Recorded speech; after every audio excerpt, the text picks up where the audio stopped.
चलो आज हम बात करेंगे बाइल जूस के बारे में, जो कि बहुत इम्पॉर्टेंट है फूड के डाइजेशन के लिए। अब बाइल जूस सिक्रीट होता है लीवर से। Bile juice secreted by liver और रिलीज़ होता है स्मॉल इंटेस्टाइन के किस पार्ट में, ड्यूडेनम के पार्ट में वो सिक्रीट होता है। बाइल जूस जो कि आता है हिपेटोपेनक्रियाटिक डक्ट के थ्रू ड्यूडेनम में। बाइल जूस में कोई भी एंजाइम नहीं होती है, मगर ये बहुत इम्पॉर्टेंट है क्योंकि ये मीडियम को, जो स्मॉल इंटेस्टाइन का ड्यूडेनम का पार्ट है, उस मीडियम को कन्वर्ट करता है एसिडिक मीडियम से अल्कलाइन मीडियम में, जिससे कि पीएच हो जाता है 8, यानी 8 पीएच हो जाता है।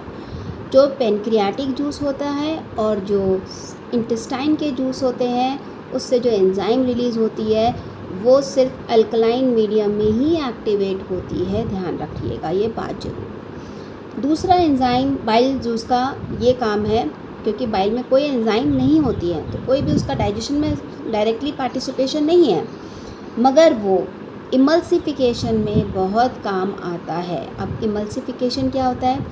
जो फैट के लार्ज मॉलिक्यूल्स होते हैं, ग्लोब्यूल्स इनको हम बोलते हैं, उन लार्ज ग्लोब्यूल्स को छोटे छोटे मिसल्स में कन्वर्ट कर देता है। जैसे कि ध्यान रखें कि यहाँ एक पानी की ड्रॉप है, नीचे गिरती है तो छोटे छोटे बूंदों में कन्वर्ट हो जाती है। ऐसे ही फैट के जो ग्लोब्यूल्स होते हैं, लार्ज साइज ग्लोब्यूल्स होते हैं, उनको छोटे छोटे ग्लोब्यूल्स में कन्वर्ट कर देता है। इस प्रोसेस को हम इमल्सिफिकेशन कहते हैं। यानी क्या कौन करता है? बाइल जूस हेल्प करता है फैट ग्लोब्यूल्स को छोटे छोटे ग्लोब्यूल्स में कन्वर्ट करना, जिसको हम क्या बोलते हैं?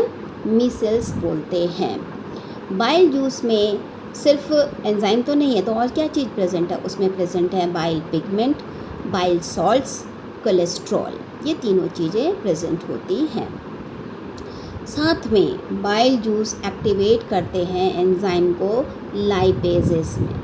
किसको एक्टिवेट करते हैं? यानी लाइपेज जो है वो बाइल के प्रेजेंस में एक्टिवेट होगा और फैट्स को डाइजेशन करेगा। लिपिड्स का, फैट्स का मतलब लिपिड्स को इमल्सिफाई करेगा। ये ध्यान रखिएगा। बाइल जूस सिक्रीट होता है लीवर से और लीवर में वो रिलीज़ होता है ड्यूडेनम में, स्मॉल इंटेस्टाइन में।